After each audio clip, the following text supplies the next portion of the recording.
নমো তচ্ছা ভগবতো অরহতো সাম্মা সম্বুদ্ধচ্ছা। জগৎপূজ্য মহাকারণিক তথাগত সম্যক সম্বুদ্ধ শ্রীচরণে কৃতজ্ঞ প্রণাম নিবেদন করে প্রজ্ঞাপারমিতে অংশগ্রহণকারী সকল উপাসক উপাসিকাগণের নিরোগ দীর্ঘায়ু সুখী জীবন তথা জ্ঞান বিমণ্ডিত জীবন কামনায় শুরু করতে চলেছি আজকের ধাতুকথা ক্লাস। সাধু সাধু সাধু।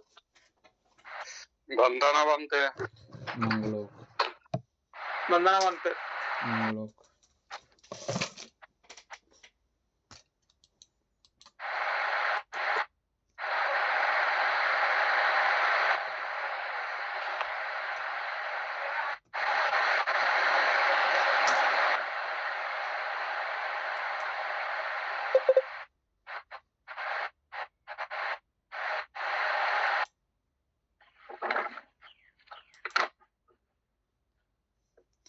আমরা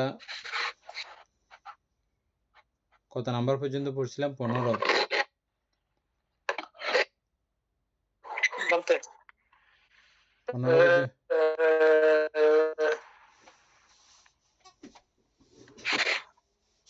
11, 10,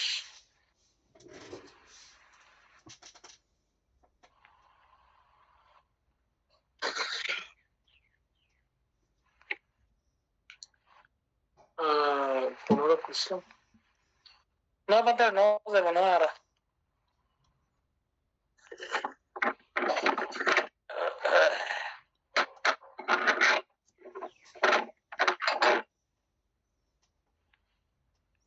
তাহলে শুরু করেন।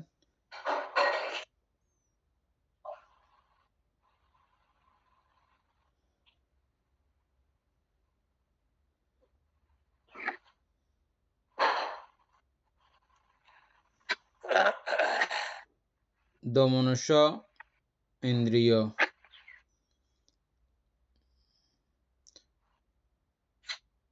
এটা দেশমূলক চিত্তের মধ্যে থাকে, এজন্য দুই দেশমূলক চিত্তের বেদনা চৈতসিক। তাহলে আমরা বেদনা এক এক এক দেখতেছি। 13 পর্যন্ত পড়ছিলাম। 13 তো এনে পড়া হয়েছিল।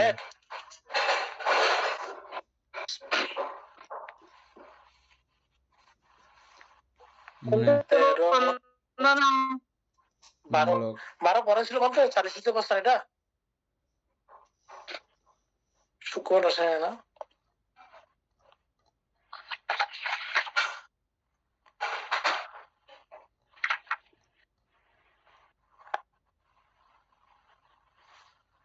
সবার মনে আছে? আমরা ওই উপক্ষ ইন্দ্রিয়ের পরে আজকে 15 থেকে শ্রদ্ধা ইন্দ্রিয়। আচ্ছা একটু পড়া ছিল না উপক্ষ ইন্দ্রিয় 55 প্রকার উপেক্ষা, এগুলো বের করে দিয়েছিলাম যে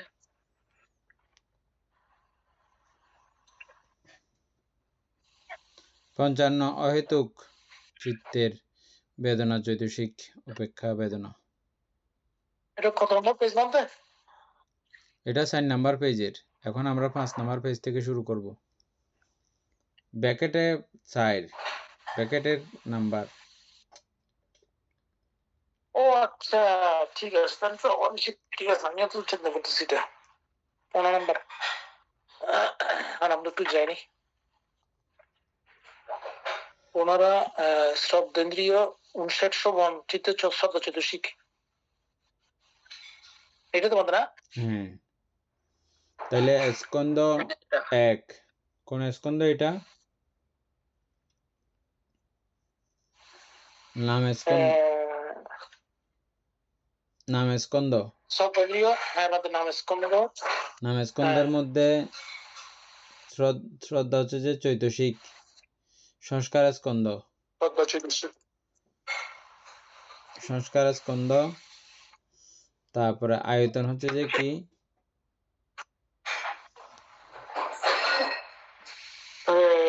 মনায়তন। মনায়তন হবে আর কি। হ্যাঁ, মনোধাতু হবে।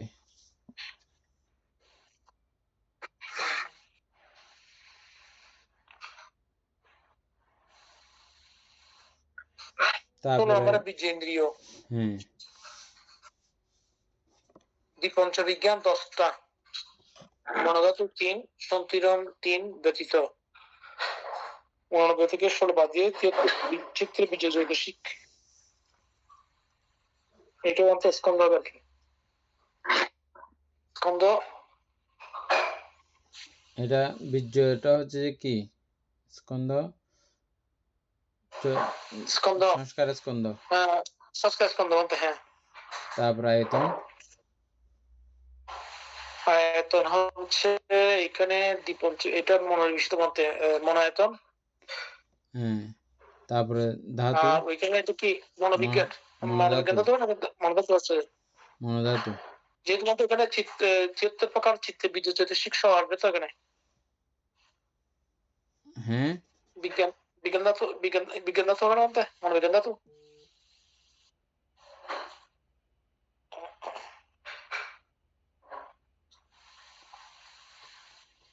তিয়াত্তর প্রকার চিত্তের বীর্য চৈতসিক। বীর্য চৈতসিক, দ্বিপঞ্চবিজ্ঞান, মনোধাতু, সন্তিরণ, বীর্য চৈতসিক, কারণ মনোধাতু ওখানে 3 মনোধাতু ট্রিগার কি এখানে বীর্য ইন্দ্রিয়।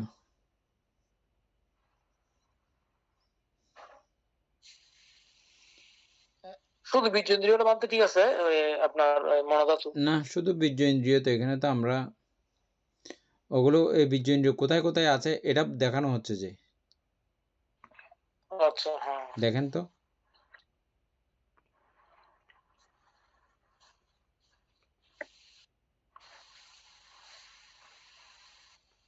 বীজেন্দ্রিয়টা এখানে 73 চিত্তের বীজ চৈতসিক দিছে। হ্যাঁ, ওই 73 প্রকার চিত্তের মধ্যে যে বীর্য চৈতসিক থাকে ওটাই, এখানে ডাইরেক্ট কোনো চিত্ত বলা হচ্ছে না। না, তাই ঠিক আছে। চিত্ত বললে তখন মনোবিজ্ঞান ধাতু বলতাম।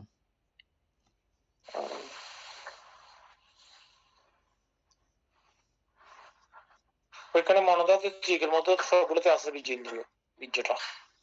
হ্যাঁ, তারপরে হচ্ছে যে স্মৃতিইন্দ্রিয়, ইন্দ্রিয় 69 সুবন চিত্তে স্মৃতি চৈতসিক।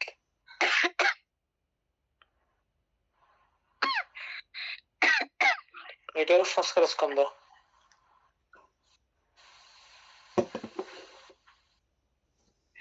প্রদীপ স্মৃতি চৈতসিক, মনোআয়তন, মনোধাতু, মনোআয়তন, মনোআয়তন, মনোধাতু।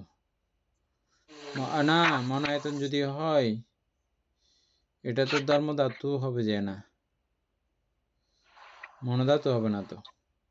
স্মৃতিইন্দ্রিয় বলতে চেতেন্দ্রিয় হোক না, এটা তো মনোবিজ্ঞান হইলে তখন মনোবিজ্ঞান ধাতু হইতো, এটা ধর্মধাতু।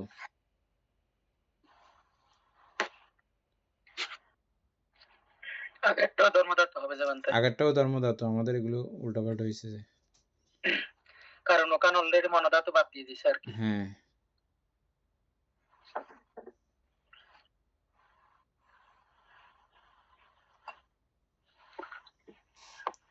চিত্তের ব্যাপার আসলে তখন মনোধাতু আসবে।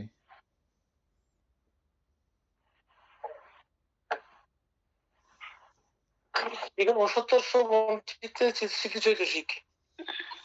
হ্যাঁ ও আগে তাহলে মনোবিজ্ঞান মনোধাতু বাদ দিছে। হ্যাঁ এখানে মনোধাতু 3, সন্তিরণ 3। ঠিক আছে, তারপরে তারপর হচ্ছে সমাধি ইন্দ্রিয়, বিচিকিৎসা 1, দ্বিপঞ্চবিজ্ঞান 10, মনোধাতু 3, সন্তুলন 3 ব্যতীত 72 চিত্তে একাগ্রতা চৈতসিক। একাগ্রতা ওতে হলে ধর্ম লাগবে না, তাইলে এটা স্কন্ধ, সংস্কার স্কন্ধ এটাও নাকি সংস্কার স্কন্ধ। তারপরে মনায়তন হবে, আর মনোধাতু হবে, ধর্মধাতু হবে নাকি? ধর্মধাতু হবে জি। তারপর প্রজ্ঞাইন্দ্রিয়, প্রজ্ঞেন্দ্রিয় 39 লোকীয় অহেতুক চিত্তে শ্রদ্ধা প্রজ্ঞা চৈতসিক।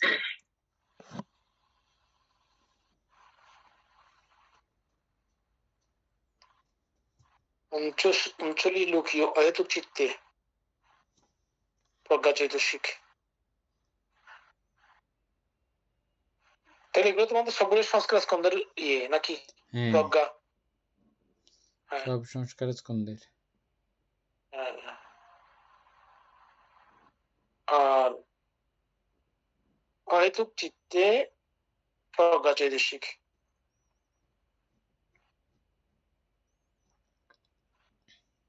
উনচল্লিশ লোকীয় অহেতুক চিত্ত কোনগুলো এখানে?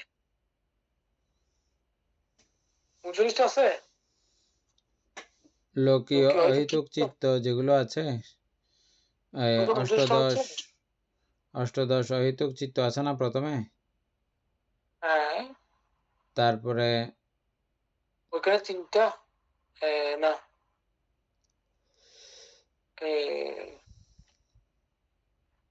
সুকুমার দেখো তো 39 লোকীয় অহেতুক চিত্ত কোনগুলো? দ্বিপঞ্চ বিজ্ঞান,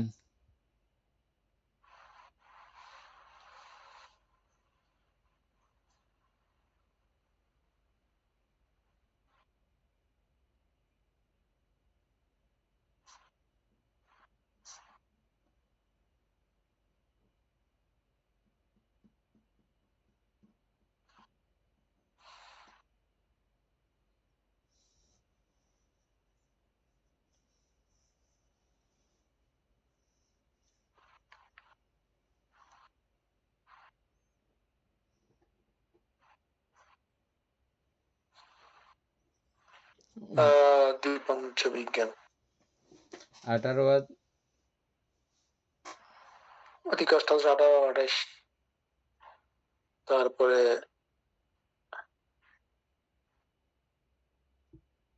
এদিকে কি লিস্ট?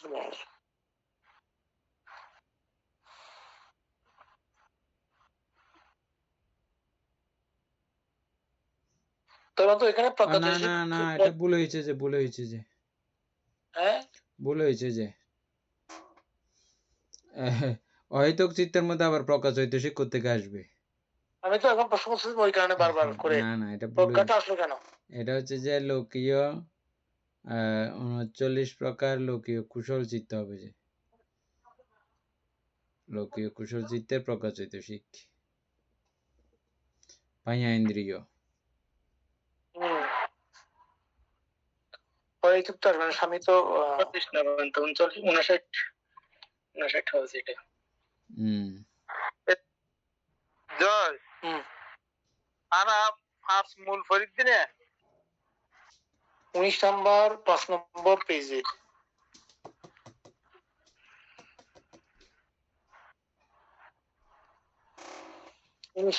লোকীয় চিত্তে লোকীয় কুশল চিত্তে প্রজ্ঞা চৈতসিক না মধ্যে এটা 59 বোধ না ইহুদের 59 লোকীয় কুশল চিত্তের অহেতুক হবে না, অহেতুক হবে না। হ্যাঁ, আর অহেতুক চিত্ত তো 39টা না তো, না 18টা অহেতুক চিত্ত। আসলে অহেতুক চিত্ত ঠিক আছে, আমার আর নাই, আর নাই।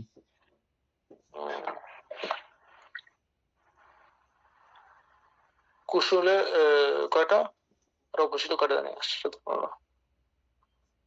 18 ঠিক আছে তো। হ্যাঁ, আচ্ছা, এখানে এটা বলতে কি হচ্ছে যে এখানে তাহলে এটাও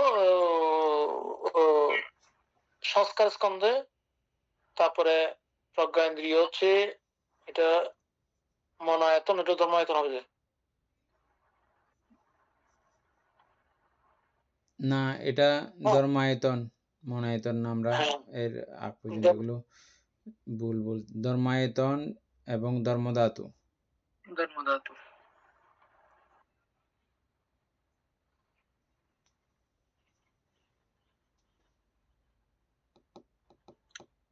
আগেরগুলো আবার মিলে ইয়ে করতে হবে।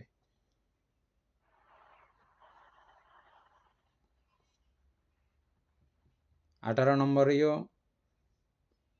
এটা ধর্মায়তন ধর্মধাতু, কারণ এখানে তাহলে মনায়তন হবে, মনোধাতু বাদ দিয়েছে। 17তেও সেম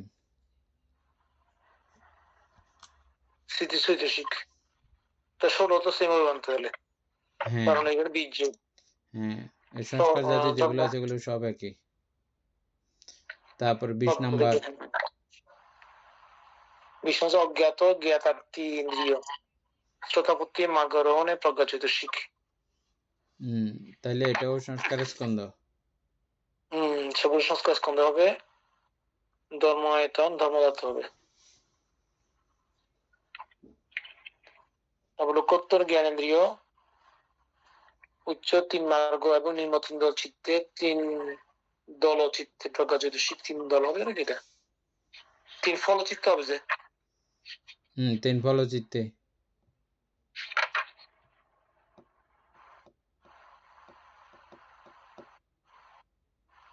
তাহলে মধ্যে নিম্ন দিচ্ছে কেন? এটা মিষ্টি বেশি মনে হয়। অর্থাৎ লোকোত্তর জ্ঞানেন্দ্রিয় 3 উচ্চ 3 মার্গ এবং নিম্ন 3 দল চিত্তে প্রজ্ঞাচৈতসিক, অর্থাৎ অরহত ফলের আগের অবস্থা আর কি, বুঝছেন? ওই 3 মার্গ 3 ফল, অরহত মার্গ বাদ দিয়ে।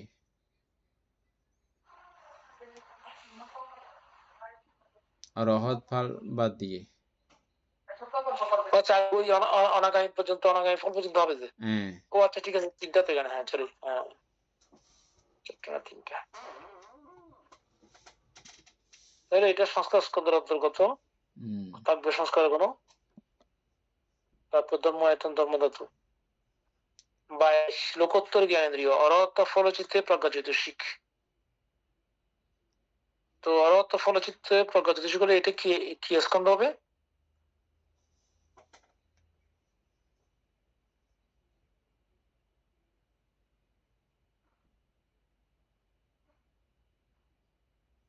প্রজ্ঞাটাও না সংস্কার স্কন্ধ।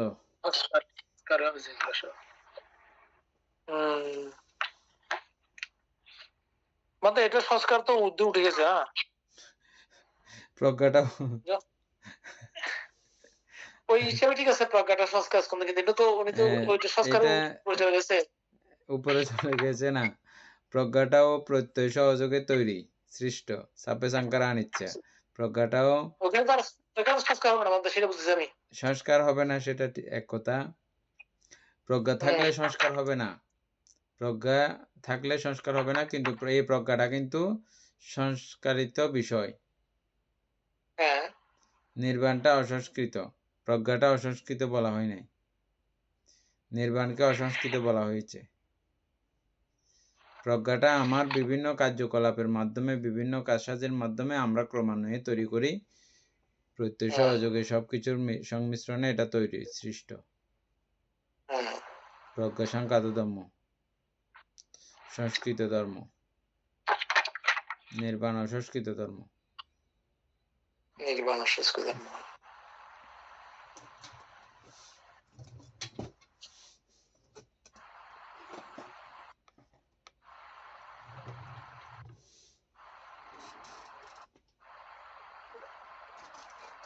মিলছে?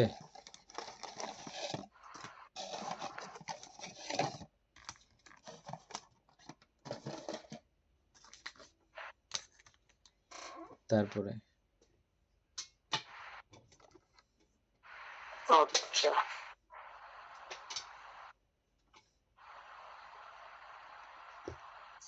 প্রতীক্ত সম্পাদ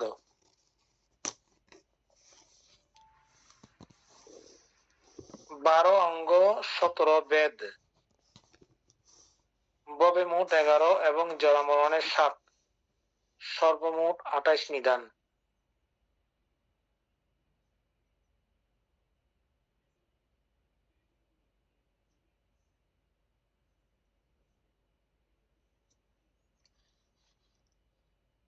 এটা কি বলতে?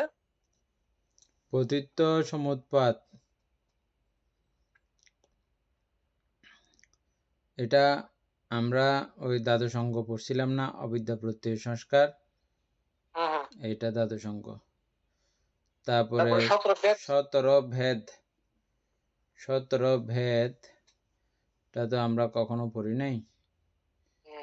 তারপরে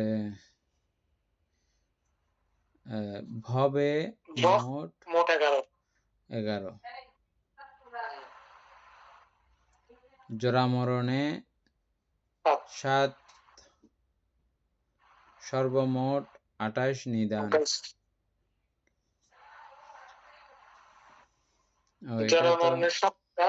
ঠিক আছে, 17 ভেদ তো কখনো পড়ছি বলে মনে হচ্ছে না আর, কিন্তু ছিল, আমরা বুঝি নাই আর কি।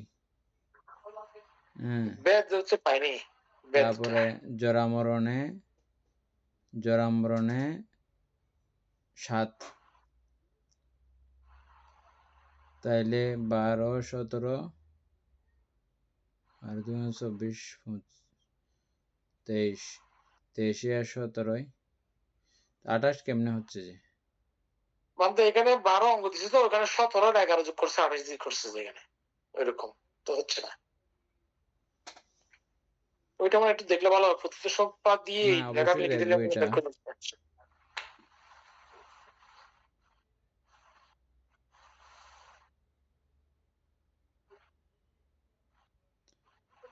উপাসক সুপ্রিয় বাবু, আপনার কাজ চলে আসছে। 6 নাম্বার।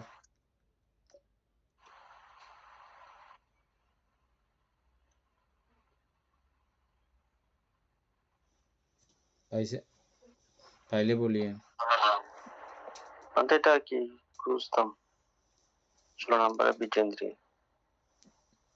পতিত্ব সমুৎপাত 12 অঙ্গ 17 ভেদ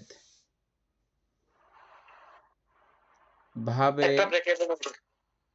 মোট 11 এবং জরামরণে 7, সর্বমোট 28 নিদান। এটা কি বিষয়?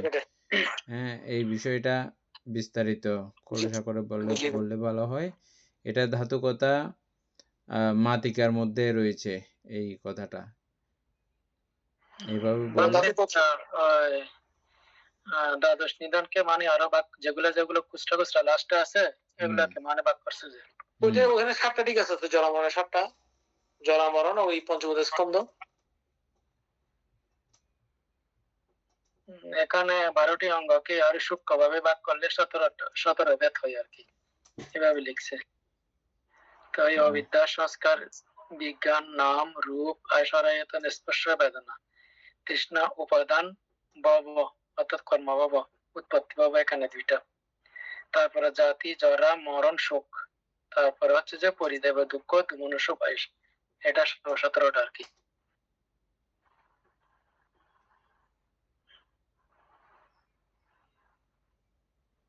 তো তাও 28টা কেমনে মিলবে দেখেন তো?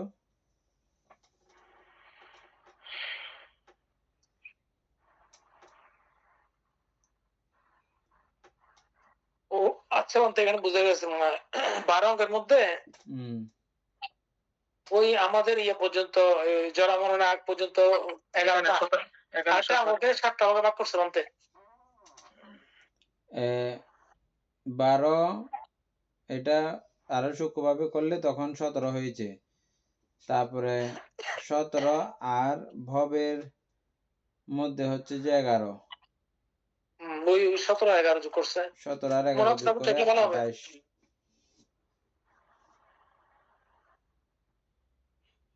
আবার জরামরণ দিয়ে ইয়ে করলে 17, 11, 28 না, 17 সাথে 11,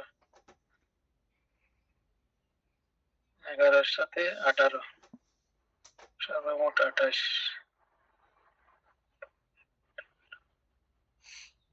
দেখলে ভালো হবে। হ্যাঁ,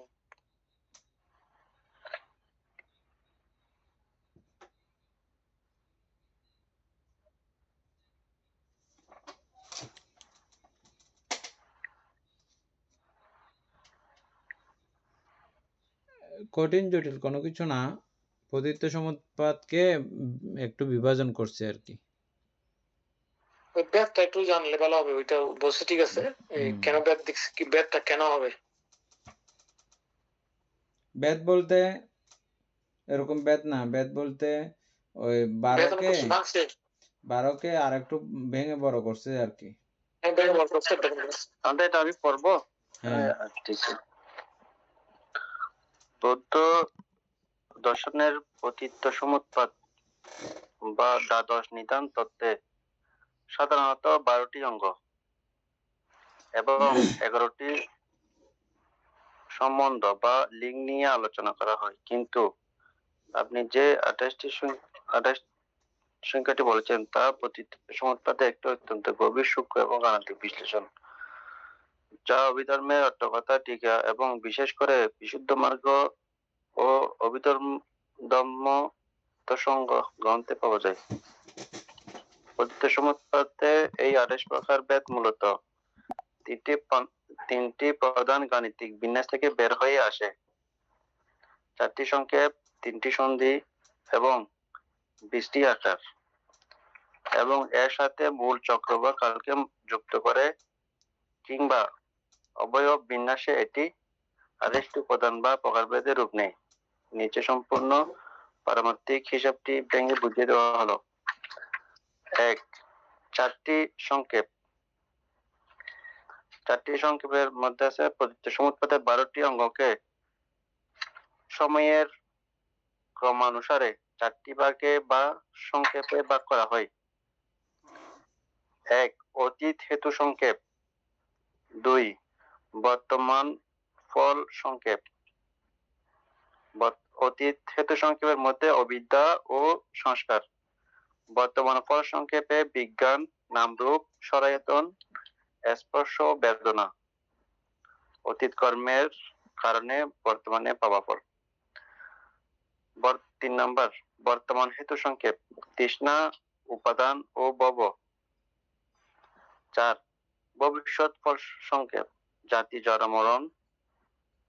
বর্তমান কর্মের কারণে ভবিষ্যতে জন্ম ও কষ্ট। আচ্ছা, 3টি সন্ধি। আমরা প্রথমে 4টি সংক্ষেপ পড়ছি, এখন 3টা সন্ধি। এই 4টি সংক্ষেপ বা বিভাগের মাঝখানে যে সংযোগ বা জোড়া লেগে আছে তাকে বলে 3টি সন্ধি। প্রথম সন্ধি অতীত হেতু অর্থাৎ সংস্কার, বর্তমান ফল অর্থাৎ বিজ্ঞানের মধ্যকার সংযোগ। দ্বিতীয় সন্ধি বর্তমান ফল বা বেদনা এবং বর্তমান হেতু বা তৃষ্ণা এর মধ্যকার সংযোগ। তৃতীয় সন্ধি হেতু ও ফল, বর্তমান হেতু অথবা ভব এবং ভবিষ্যৎ ফল বা জাতি এর মধ্যকার সংযোগ। আর 20টি আকার বা অবস্থা, এটি পতিত্ব সমুৎপাতের সবচেয়ে বড় গাণিতিক হিসাব।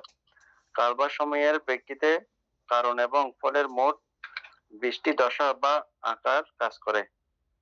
অতীতের 5টি কর্মহেতু, এগুলো হচ্ছে কি যা আমরা অতীতে করেছি। আর রূপের মধ্যে পড়ছিলাম যে সেগুলো ওগুলো তো ঠিক আছে, কিন্তু 17টা পাই নাই আর কি। 17টা আসবে তো না নিচে? 17টা বলছিলাম না আমি, এগুলো আর কি বলছিলাম তো। আরো পড়েন। অতীতের 5টি কর্মহেতু যা আমরা অতীতে করেছি: 8 অবিদ্যা, 9 সংস্কার, 10 তৃষ্ণা, 11 উপাদান, 12 ভব। বর্তমানে 5টি বিপাক ফল যা অতীতে করার কারণে বর্তমানে ভোগ করছি: 13 বিজ্ঞান, 14 নামরূপ, 15 সরায়তন, 16 স্পর্শ, 17 বেদনা। বর্তমানে 5টি কর্মহেতু যা আমরা বর্তমানে নতুন করে করছি: 18 অবিদ্যা, 19 সংস্কার, 20 তৃষ্ণা, 21 উপাদান, 22 ভব।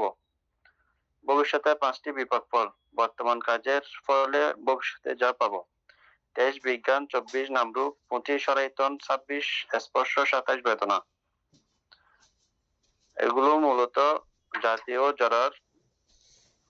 জরা মরণ। 28 নম্বর উপাদানটা কি? 27 এই 27টি উপাদানের 4টি সংক্ষেপ, 3টি সন্ধি, 20টি আকার সাথে যখন প্রতিসম উৎপাদের মূল চালিকা শক্তি চক্রের অবয়বকে নিখুঁতভাবে মেলানো হয় তখন 28তম উপাদানটি আসে। 28 তিনটি বৃত্ত। পুরো 28 প্রকারের এই নকশাটি মূলত তিনটি বৃত্তের গুণন, যেগুলো হলো ক্লেশ বৃত্ত, অবিদ্যা তৃষ্ণা উপাদান, কর্মবৃত্ত, সংস্কার কর্মভব এবং বিপাক বৃত্ত, বিজ্ঞান নামরূপ সরায়তন স্পর্শ বেদনা জাতি জরামরণ। এখানে বলতে এভাবেই মিলেছে 28টা হলো। মানে এটা তো পুরো চক্রের মধ্যে সবগুলো আছে দেখি, যেগুলো বলছি এগুলো প্রতিসম চক্রের মধ্যে সবগুলো আছে। আছে আছে কি এটাকে বিভাজন করছে যে অন্য কিছু না? সহজ সিদ্ধান্ত। আপনি যখন ধ্যানস্থ হয়ে প্রতিসম উৎপাদকে বিশ্লেষণ করবেন তখন কেবল 12টির নাম দেখলেই চলবে না। এই 12টির নাম কিভাবে 4টি ভাগে বিভক্ত, কিভাবে জোড়া লেগেছে এবং অতীত বর্তমান ভবিষ্যৎ কিভাবে 20টি আকারে ঘুরছে, কোন বৃত্তে ঘুরছে, এসব মিলিয়ে 28টি পারমার্থিক অবস্থা সৃষ্টি হয়। মানে ওই তিনটা বৃত্তকে এখানে বলছে 28 নম্বর উপাদানটা কি? এই 27টি উপাদানের 4 সংক্ষেপ, 3 সন্ধি, 7টা 20টা আকার একসাথে যোগ করে যখন প্রতিসম মূল চালিকা শক্তি বা চক্রের অবয়বকে নিখুঁতভাবে মেলানো হয় তখন 28তম উপাদানটি আসে। 27টি একসাথে একত্র করার পরে 28 নম্বর উপাদানটি অটোমেটিক আসবে। এটাই বুঝাচ্ছে এখানে। 28 নম্বরটা হলো তিনটি বৃত্ত। ঠিক আছে, সুকুমার বাবু যেটা বলছেন ওটা একটু পরিষ্কার আছে, ওটা একটু বলেন তো আবার। আমি কোনটা বলতে? আপনি যেটা বের করছেন এটা বলেন তো।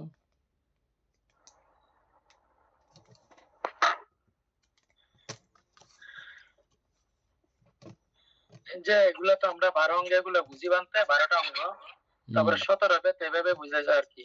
এই 12টি অঙ্গকে বিভিন্ন দৃষ্টিকোণ থেকে বিশ্লেষণ করলে মোট 17টি বেদ পাওয়া যায়। এই বিভিন্ন অঙ্গগুলো কি কি? বিভিন্ন অঙ্গগুলো হচ্ছে যে ওই উপাদানের পরে কর্মভাব, উৎপত্তি ভাব, এটা দুইটা হইছে। তারপর জাতি আছে, জরা আছে, মরণ আছে, সুখ আছে, পরিদেব, দুঃখ, দমনস্য, এগুলো সব উপায়, সেগুলো এগুলোকে এক একটা করে হিসাব করা হয়েছে। হ্যাঁ সেটা 17টা। আচ্ছা, তো 28 অঙ্গের মধ্যে মানতে যে এখানে 28টা লাস্টে বুঝে দিছে। আমরা যে মানে রূপ করছিলাম আর কি, হ্যাঁ রূপের মধ্যে আমরা ওই যে করছিলাম মানে ওই ত্রিসন্ধি অর্থাৎ তৃষ্ণা উপাদান ভব, যেগুলাকে আমরা করছিলাম ত্রিকাল, অতীত বর্তমান ভবিষ্যৎ, তারপরে দ্বাদশ অঙ্গ যেগুলো মানে সমুৎপাদ, তারপরে হচ্ছে যে ওই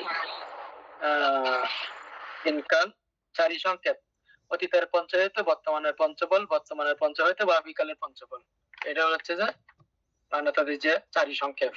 তবে 20টি আকার, 20টি আকারের মধ্যে বানতে যেগুলো পাইছি অবিদ্যা সংস্কার তৃষ্ণা উপাদান, এগুলো তো এখানে কিছু লেখা নাই, এগুলো তো এদূর পর্যন্ত দিয়েছে শুধু। হ্যাঁ ওই অতীতের পঞ্চ হেতু, তারপরে বর্তমানের পঞ্চবল হচ্ছে যে বিজ্ঞান নামরূপ উপাদান স্পর্শ বেদনা, তারপরে হচ্ছে যে আবার বর্তমানের পঞ্চবল, যে বর্তমানের পঞ্চহেতু যেগুলা ওই আগের গুলো আর কি, অর্থাৎ এই যে অতীতের পঞ্চহেতু গুলা অবিদ্যা সংস্কার তৃষ্ণা উপাদান ভব, তার ভাবিকালের পঞ্চবল যেগুলো বিজ্ঞান নামরূপ সরায়তন স্পর্শ বেদনা। ত্রিবৃত্ত মানে যেগুলো আমরা পড়ছিলাম ক্লেশবৃত্ত, কর্মবৃত্ত, বিপাক বৃত্ত। ক্লেশবৃত্ত কি আবার মানে তাদের যে অবিদ্যা তৃষ্ণা উপাদান, ক্লেশবৃত্তকে বলছে আর কি। কর্মবৃত্তকে বলছে যে কর্মভবমান নামক একাংশ অর্থাৎ সংস্কার। বিপাক বৃত্তকে উৎপত্তি ভাব হিসেবে মানত যে আমরা ধরে নিয়েছিলাম। আচ্ছা ঠিক আছে, যাই হোক আর ইয়ে করতে লাগবে না, ওগুলো ঠিক আছে। এবার আমরা ওই এই ফরওয়ার্ড বুঝলে ওটা কমপ্লিট হয়ে যাবে। 17 আলাদা করে বিভাজন করা নিচে আছে থাকবে। হ্যাঁ নিচে আছে বলতে এখানে লেখা আছে মনে হয়। তাহলে অবিদ্যা থেকে শুরু করেন। প্রত্যক্ষ সমুৎপাদ অবিদ্যা অবিদ্যা 12 অকুশল চিত্তে মহাচৈতসিক।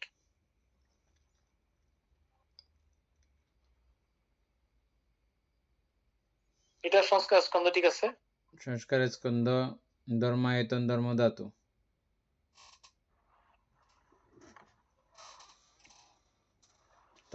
তারপরে হচ্ছে 2 অবিদ্যার প্রত্যয় সংস্কার 12 অকুশল চিত্তে এবং 17 লোকীয় কুশল চিত্তে চেতনা সংস্কার। আচ্ছা, এটাও একই হচ্ছে না? একই। এগুলো সংস্কারের মধ্যে আসবে, যে সংস্কার ধর্ম এবং ওই দ্বিতীয় ধর্ম, হ্যাঁ। 3 সংস্কারের প্রত্যয় বিজ্ঞান, এখানে 89 চিত্ত। সংস্কারের তো অবশ্যই 89 চিত্ত থাকবে আর কি। তারপর 12 4, হ্যাঁ না ওখানে কিন্তু ধাতু 7টা। সরকার প্রত্যয় বিজ্ঞান ধাতু 7টা। হ্যাঁ,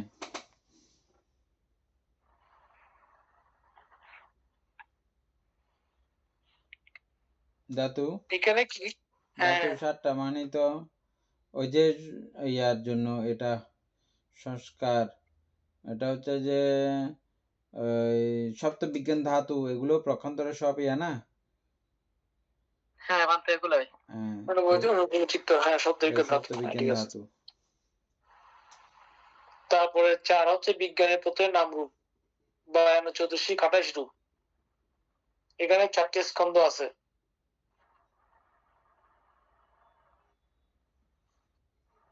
তারপরে 11টা আয়তন, সবগুলো রয়ে গেছে না, 28 রূপ।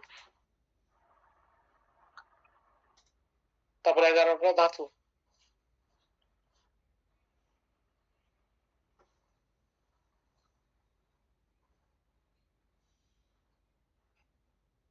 এখানে 11 আয়তন কোনগুলো বলতে 11 ধাতু কোনগুলো?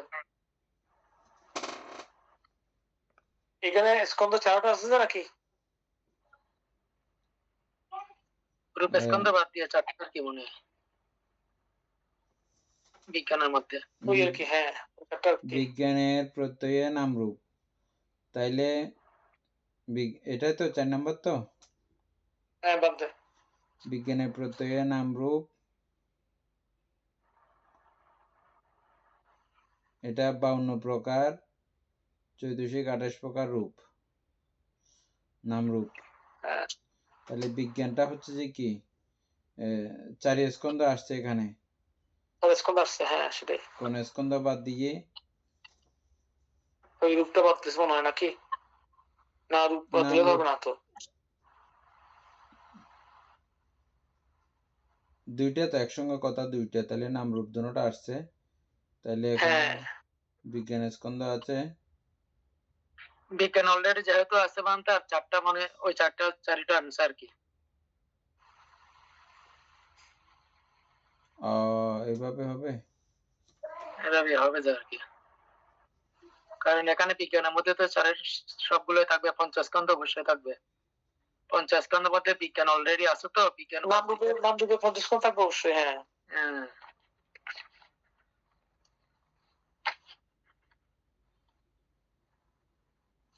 আচ্ছা, যাই হোক, তারপরে যাই। তারপর হচ্ছে 11 আয়তন। দ্বাদশ আয়তনের মধ্যে লাস্টেরটা বাদ দিছে মনে হয়।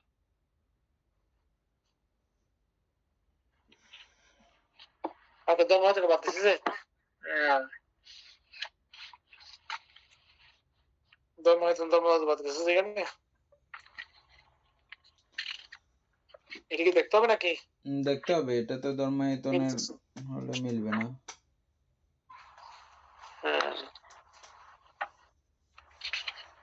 তাহলে একটু দেখলে ভালো হবে। বিজ্ঞানের প্রত্যেক নাম রূপ, কয় প্রকার স্কন্ধ, কয় প্রকার আয়তন, কয় প্রকার ধাতু, এটা মনে আসবে। পাইছেন?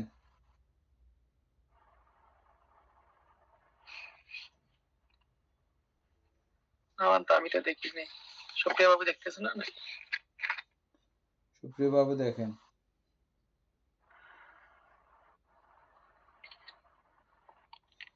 প্রশ্নটা হচ্ছে যে এরকম, বিজ্ঞানের প্রত্যয়ে নাম রূপ, এখানে 52 প্রকার চৈতসিক, 28 প্রকার রূপ, এটা এটা এক কথা, এটা বলার দরকার নাই। বিজ্ঞানের প্রত্যয়ে নাম রূপ, এখানে কত স্কন্ধ থাকে, পঞ্চস্কন্ধের মধ্যে কয়টা স্কন্ধ থাকে, এবং কয়টা আয়তন থাকে, কয়টা ধাতু থাকে, প্রশ্নটা এইভাবে। আর কয়টা স্কন্ধ আছে আমরা তো দেখতেছি এখানে 4টা, কিন্তু এটা ওকে বলার দরকার নাই, ও নিজে থেকে বাইর করে দেবে।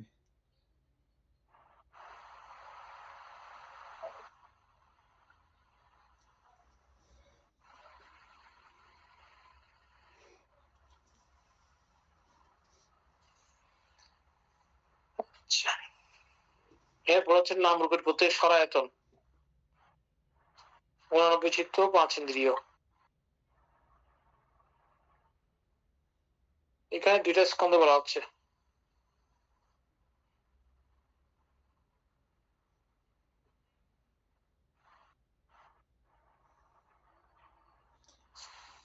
নাম রূপের প্রত্যয়ে 2টা স্কন্ধ যদি হয় তাহলে রূপ স্কন্ধ আর সংস্কার স্কন্ধ হবে।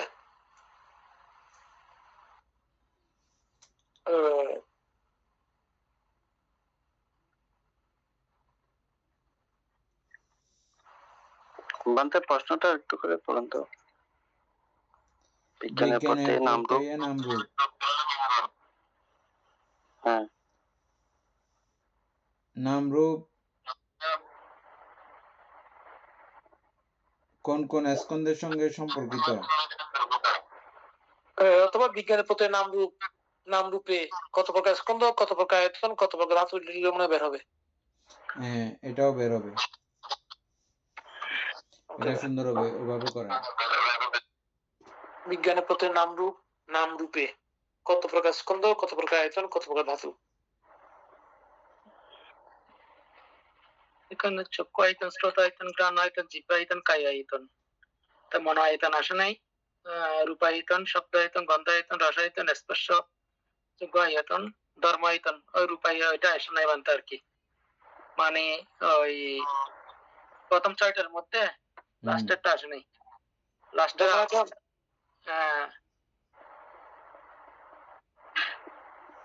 ধাতুর মধ্যে একই কথা, চক্ষু ধাতু, শ্রোত ধাতু, ঘ্রাণ ধাতু, জিহ্বা ধাতু, কায় ধাতু, মনো ধাতু আসে নাই।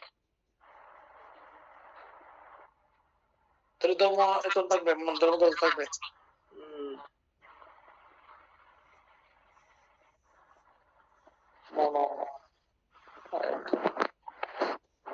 গন্ধ ধাতু, জিহ্বা ধাতু, রস ধাতু, কায় ধাতু, স্পর্শ ধাতু, ধর্ম ধাতু,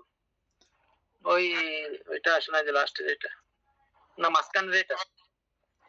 মানে প্রশ্ন 6টা আছে না বানতে ধাতু সাহিত্যের মধ্যে, মানে প্রথমটা আসে না, প্রথম মানে 1 থেকে 6 নাম্বার আছে, যে 6 নাম্বারটা আসে নাই। তারপরে 5টা আসছে, লাস্টে 6টা, সবগুলো আসছে ধাতুর মধ্যে একই।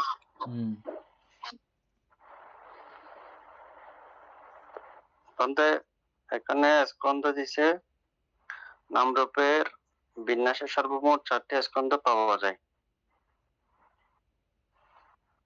রূপ স্কন্ধ, বেদনা স্কন্ধ, সংস্কার স্কন্ধ, রূপ স্কন্ধ, বেদনা স্কন্ধ, সংজ্ঞা স্কন্ধ এবং সংস্কার স্কন্ধ।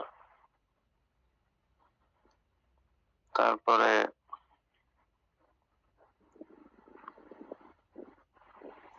নামরূপের আয়তন কত প্রকার?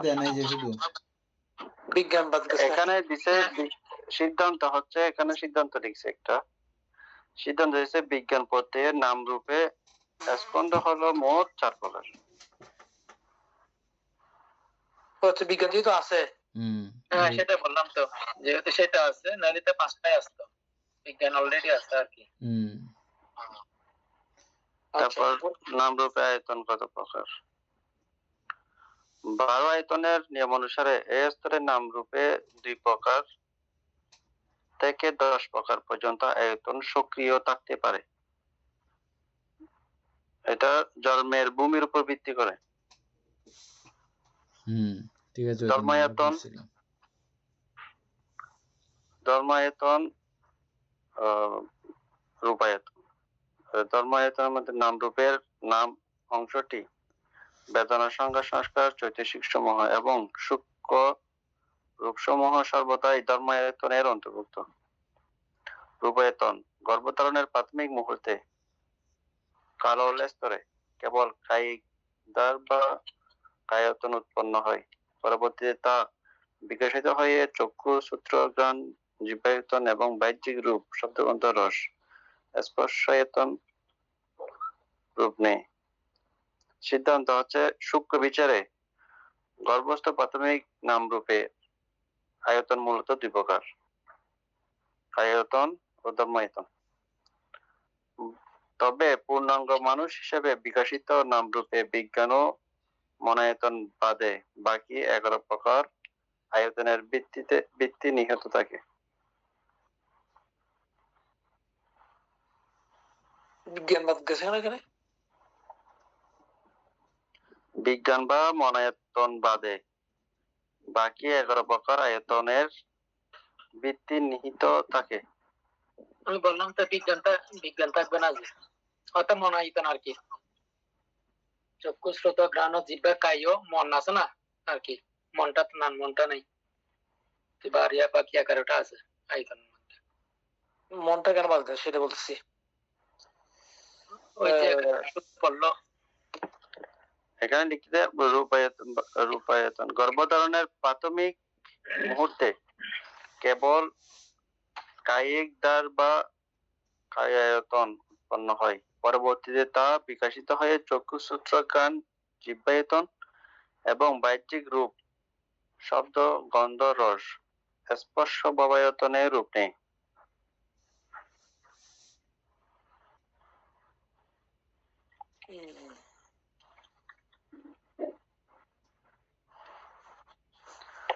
সূক্ষ্ম বিচারে গর্ভস্থ প্রাথমিক নাম রূপে আয়তন মূলত দুই প্রকার, কায়ায়তন ও ধর্মায়তন।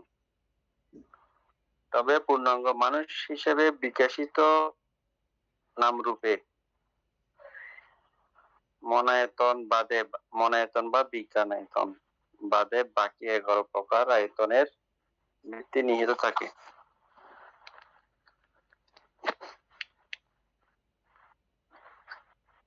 নাম রূপে ধাতু কত প্রকার? 18 ধাতুর হিসাবটিও আয়তনের মতোই কাজ করে, যেহেতু বিজ্ঞানের 6টি ধাতু এখানে কারণ বা প্রত্যয় হিসাবে আগে থেকেই উপস্থিত,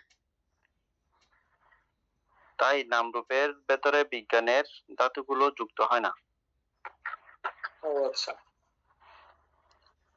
ধর্মধাতু নাম রূপের সমস্ত মানসিক চৈতসিক প্রতিসন্ধির প্রাথমিক মুহূর্তে শরীরের উপাদান হিসেবে কায় ধাতু এবং স্পর্শ ধাতু উৎপন্ন হয়।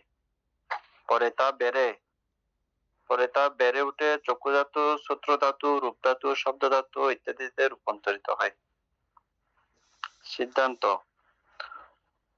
প্রতিসন্ধির সূচনায় নাম রূপের ধাতু মূলত দুই প্রকার, কায় ধাতু ও ধর্ম ধাতু।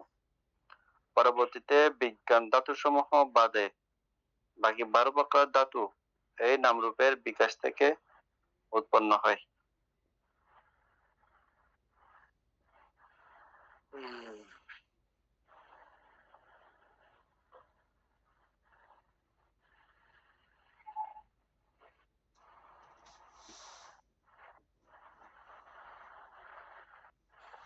ঠিক আছে, তাইলে আজকে দুপুরে থাক, বাকিগুলো আমরা কালকে আলোচনা করবো।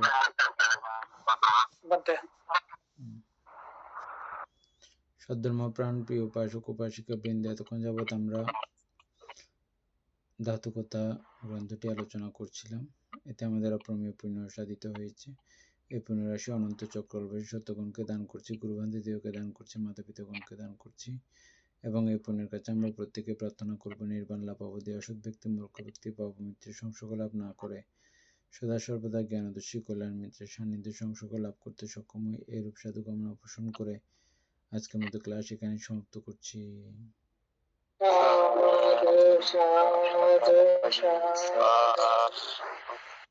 সাধু সাধু